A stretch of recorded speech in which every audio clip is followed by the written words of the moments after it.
They lied. They all lied. A curse of immortality was laid upon him to forever wander the wilderness, while he watched the people he was supposed to protect turn into monsters of the abyss. A curse? Oh, Paimon remembers! Last time you guys were saying that khaenriah's people were cursed to immortality or something. The curse. It was a little gift given to the people of Khaenriah by those vile gods. For centuries, I have suffered daily from the curse that was laid upon me. When the cataclysm came, we pure-blood Khaenrians were declared the greater sinners. Upon us the gods placed the curse of immortality. Those whose ancestry belonged to the domains of other gods were punished with the curse of the wilderness as they fled, turning them into monsters.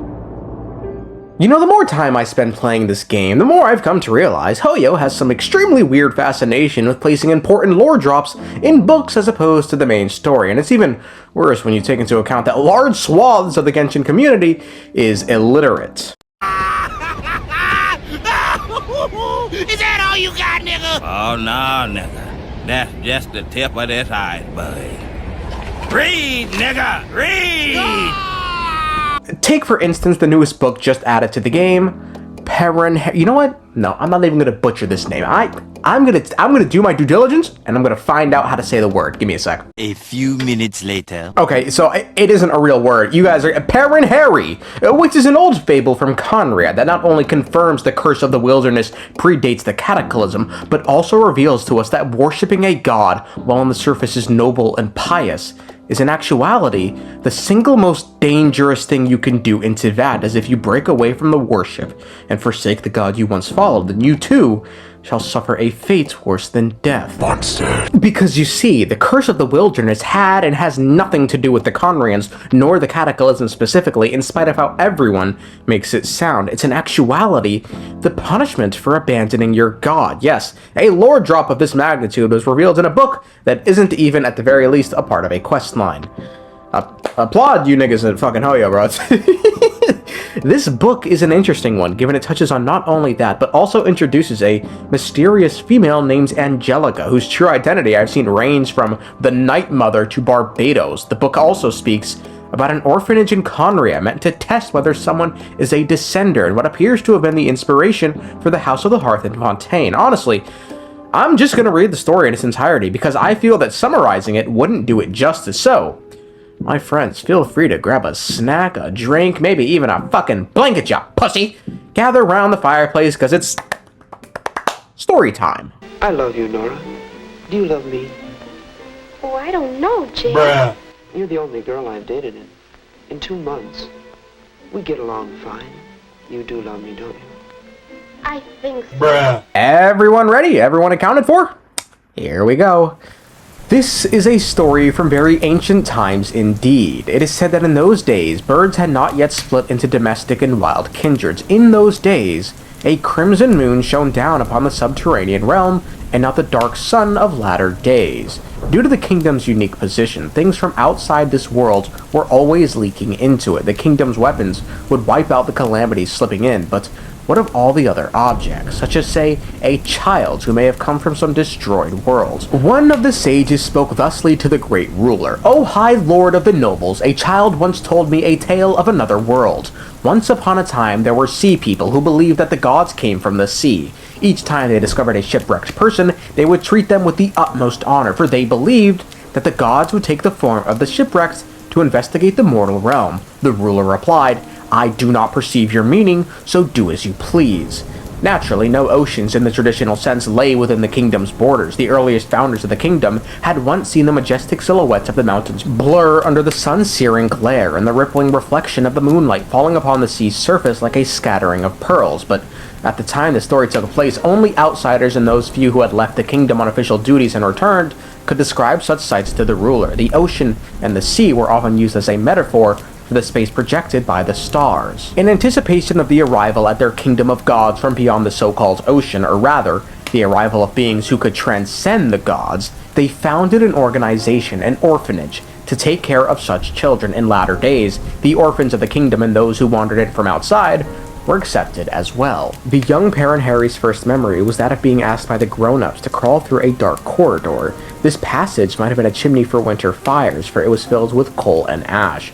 There was not a single crack in it through which smoke or light could pass through. As he crawled, he would sometimes stumble in the pitch-black darkness. Fortunately, the corridor appeared to be designed for the passage of children in the first place, so the falls were not very painful. It also lacked any annoying cobwebs. When Perinheri reached the end at last, the exit had not yet opened. He knocked, only for the grown-ups to coldly ask, "Are you dead?" Well, how was he to reply if he was dead? But the grown-ups did not like this response. They kept asking the same question until he at least shouted, "Yes, I'm dead." The adults then asked, "Did you see it then?" Perhaps it was the fear brought on by the darkness combined with hunger and exhaustion, but Perinheri did indeed see an illusion. The crimson moon hanging in the pitch-dark night sky suddenly turned around, revealing itself to be a titanic, horrified eye. The adults opened the door and embraced the soot-covered Perinheri. "You have traversed the fire of two worlds within the hearth, and here you are reborn." Though the crimson moon set and the dark sun descended into a yet darker dusk, that transcendental person from beyond who the kingdom orphanage was awaiting never arrived. But unusual individuals they had aplenty, and many of those who strode forth from the gates of that orphanage became great knights of the kingdom. Perinheri was, in his time, the leading figure amongst their ranks. That is, unless he were forced to compete with his best friend, Leobrance. They should have competed for glory and decided who was superior through the amount of honors they crowned themselves in, and in the number of goblets of fine wine down during the festivities afterward. But for some reason, the rivalry would take a mortal turn. That day, the orphanage welcomed a new member. She was a beautiful young lady from a foreign land who claimed to be a noble princess. Her nation had been defeated by Deus Ori, and yet the daughter of a priestly line she remained and would not submit to the new god, and so she had drifted, wandering through the gates of their kingdom. She called herself Angelica, meaning one who is as a divine emissary. Fair Angelica declared that she would only marry the mightiest knight in all the kingdom. Perinheri cared not a whit, but Leobrance was smitten with her. Angelica would often take walks near the Sea of Wells, and there she spoke much of the outside world to Leobrance. Perinheri would come along out of concern for his friends, and because suspicion was born in him sooner than curiosity, he would doubt her every word, yet wish that he might see these things one day. Angelica's arrival changed Leobrance altogether. He would cause trouble, looking for any provocation upon which to stake a duel against the other knights. He would win all these bouts and turn to Angelica to show off his prowess, yet all she ever gave him was a cool smile. For what great feat was it for a great runner if they raced a tortoise and triumphed? Yord who walks with the dark sprites. Alf, the greatest warrior in the Universitas Magistrorum.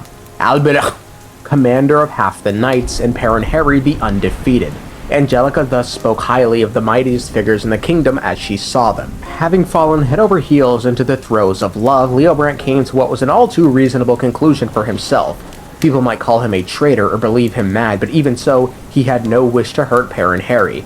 As for Perinheri, he believed that his best friend's madness would be cured if only he could kill Angelica. In the midst of that most merciless of pursuits, the three left the kingdom's borders. At that very moment, Leobrance clutched his face, and the words escaping his mouth gradually grew more like the howling of a wild beast, the which Angelica explained thus: Leobrance is the descendants of those who forsook their god and came to the kingdom. This is why the kingdom's obstinately pure-blooded aristocracy persists. This is the price of betraying your own god. As for you, Perinheri, you are one who drifted here, thus you bear no such curse. You may not have the nobility to shoulder a world, but you too have your own destiny. And as for me, I betrayed no one, not for a moment, until my god died, so I too bear this curse not. But you now see who I truly am, yes?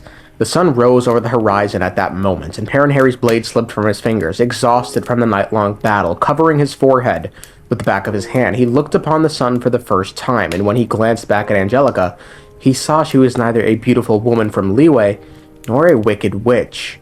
I am freedom, that which has broken free of fates. That is what Leobrance sought in agony, but that which now is yours for the taking.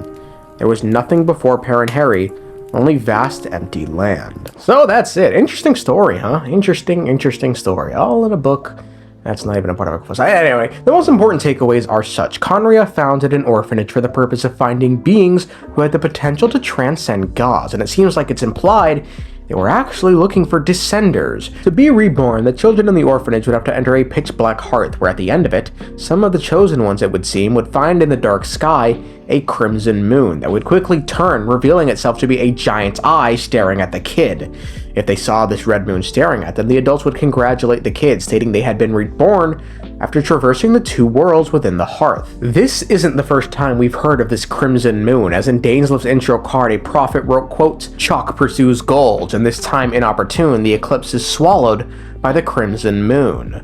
Chalk pursuing gold was in reference to albedo in Rheindoter. However, the second part of this quote was always a bit of a mystery. Whilst the eclipse is the eclipse dynasty, and the crimson moon may be the cataclysm, this book seems to imply that the crimson moon was in actuality a different dynasty within Khaenriah that ruled before the Eclipse dynasty, as the first paragraph writes, quotes, "In those days a crimson moon shone down upon the subterranean realm, and not the dark sun of latter days." The use of the term dark sun is just another name for black sun, which is another name for the Eclipse dynasties.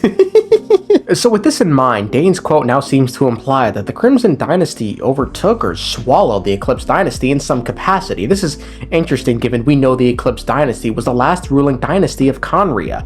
As for what the kids saw in the chimney, it seems like this hearth somehow led to a place where the kids could peer into the abyss, and that's what the second world is, mentioned by the adults, but given anything outside of Khaenriah is referred to as another world, it's tough to really say. Now, despite these kids being reborn if they saw the crimson moon, let's not forget the text states, quotes, "Though the crimson moon set and the dark sun descended into a yet darker dusk, that transcendental person from beyond who the kingdom orphanage was waiting never arrived." That transcendental person is no doubt a descender they were after, so while this orphanage was good at producing strong, noteworthy beings in Khaenriah, I mean, look at all these people. They sound incredibly intimidating. I mean, Yords? Alf? I'm just quaking in my boots. Oh no, Alf's coming for me. None were capable enough to transcend the gods, so it seems like instead of waiting for that person, Khaenriah later took it upon themselves to summon one. Delving a bit more into the whole Eclipse Crimson Moon dynasty dynamic, it could be the Eclipse dynasty used the powers of the Abyss to overthrow the Crimson Moon. So in that light, the quote reads something to the effect of, "The Crimson Moon dynasty was still, they were ruling Khaenriah, everything was great. Whilst the Eclipse dynasty was venturing further into the darkness, that darkness could very well have been the Abyss, and given later we know King Ermin authorized widespread use of forbidden knowledge to enhance machinery, the Eclipse dynasty having already been familiar with abyssal powers, it would make sense. It would make sense, bro. If they used it against the Crimson Moon, and then now they're like, well, you know, this certainly did the job. Time to use it against Celestias. But that still doesn't explain how the Crimson Moon would later swallow the Eclipse dynasty. Given the quote states it was in this time inopportune, and the most inopportune time was probably the cataclysm, it makes me wonder if the Crimson Moon had something to do with it and King Ermin becoming indisposed. Nor does this whole thing explain the Crimson Moon imagery the kids saw in between worlds in the hearth. Now, there's obviously something I'm leaving out regarding this whole thing, and it's arlecchino, because look, just slight spoiler warning, I'm not going to spoil it, but like there appears to be some connection between herself and this whole thingamajig, given I just want to let it play out and just let it see how it goes. All right, let's I will say this, and this isn't, you know, as much of a spoilery fucking thing, but given the whole House of the Hearth, it seems to be heavily inspired by whatever this orphanage was in Khaenriah. Odds are Piero was the one who went, hey, Arlecchino, or the previous Arlecchino, how about you, I got a fantastic idea for an orphanage. Would you love that? And then the previous Arlecchino was like, oh my god, I fucking love orphans. I mean, I'm just gonna leave it at that for now, just because we know too much. We'll learn more about it next patch, don't worry. But on to the next part of the story, which is very, very interesting. Leobrance became a simp for Angelica, yada yada yada, weak-willed little fucking cock.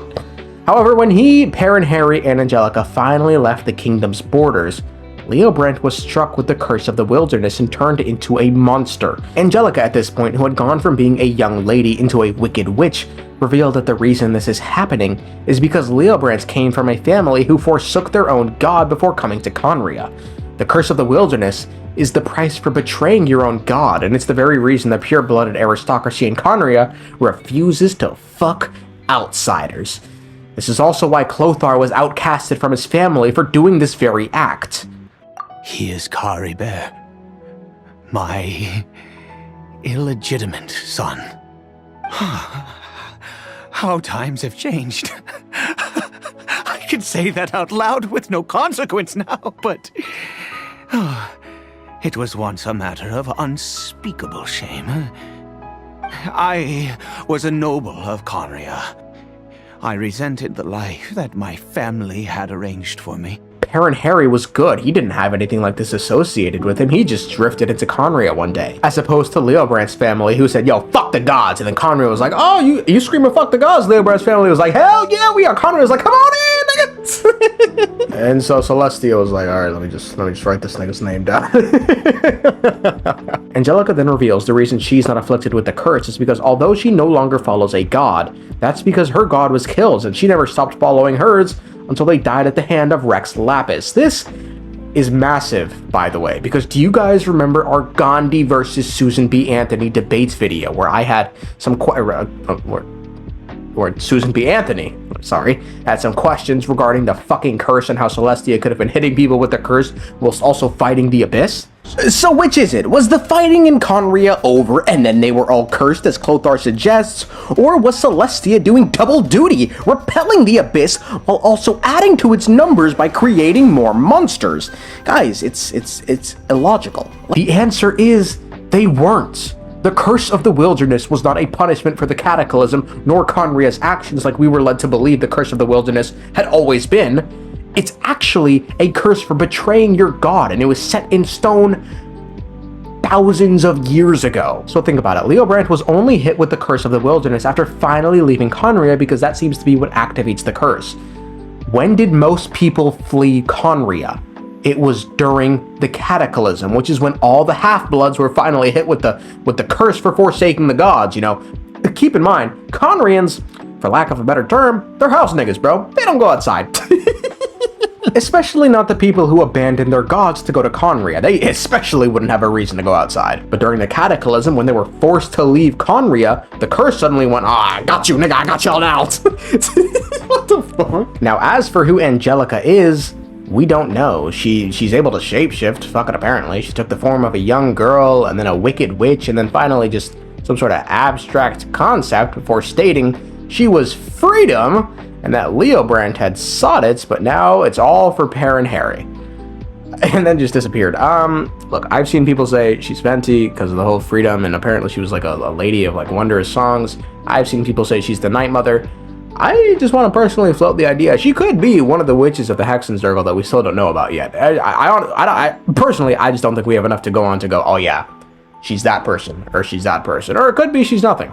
You never know. There's more things to talk about with regards to this whole thing, but man, this video is running kind of long. I know some of you guys like, you know, longer videos. You've stated you want to see more. Maybe when I get home, but right now, bro, right now, the computer I'm using, if I make a video that's more than like 20 minutes, it just... Stop, bro!